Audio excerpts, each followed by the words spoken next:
Hello guys, welcome back to the YouTube channel.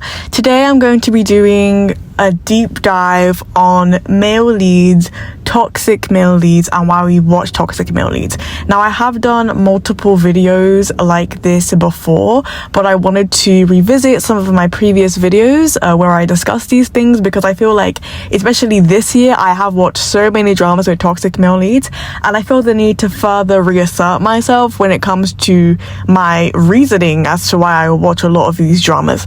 Now, first, I'll say I don't watch as many modern dramas as I do historical dramas, and when I do watch modern dramas, I usually don't enjoy watching modern dramas with a toxic male lead, because I do feel like in a modern environment, toxicity is really unhealthy and really unnecessary, especially because I feel like these days women are beating the patriarchy. We have feminism in a lot of countries and feminists, pushing for women's rights across the world. So when I watch something like a modern drama where something toxic is happening, I often feel like I'm on the defense and I can't enjoy it.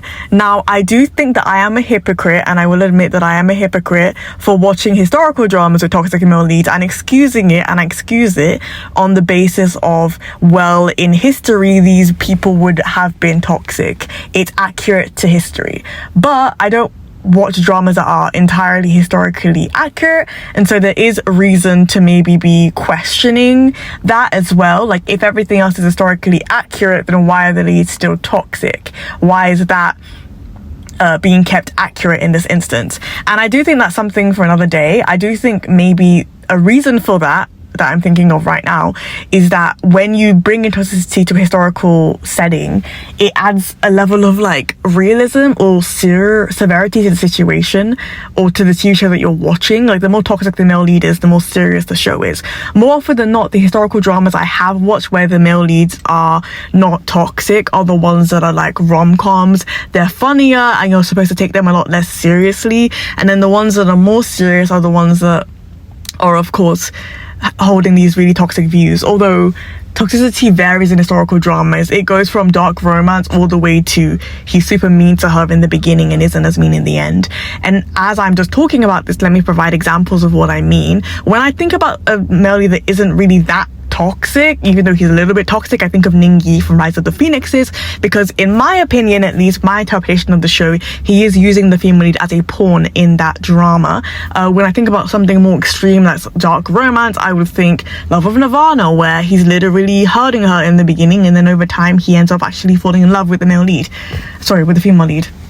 I don't really watch boy loves, but you can let me know in the comments below if what I'm talking about extends to the world of boy loves. If you think that you watch historical boy loves and they're more toxic, and you actually prefer watching something toxic turn into something sweet, or whether you prefer the boy loves that are sweeter. Maybe those are modern, maybe those are the cheesier historical dramas in the BL world. But you can let me know that in the comments across genres, whether that's Chinese dramas or Korean dramas and such things. Because I primarily watch Chinese dramas, obviously I'm seeing that toxicity in the historical dramas that I watch.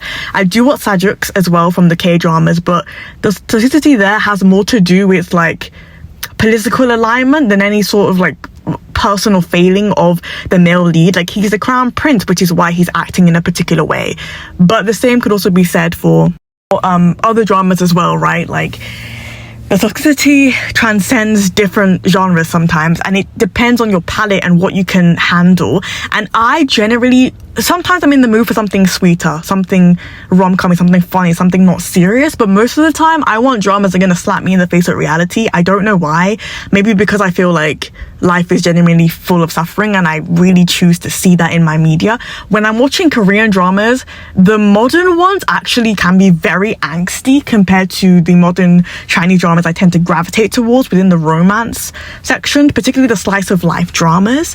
When it comes to Japanese dramas, I can't say I've watched enough to kind of talk about that, but there is a certain level of toxicity in Japanese dramas. I would say Incurable Case of Love has a certain level of it, but it's not like an insane amount that I'm questioning my morality while I'm watching it. I can't really say the same for the other Japanese dramas that I've watched. I won't even mention them because it doesn't really relate to this current conversation.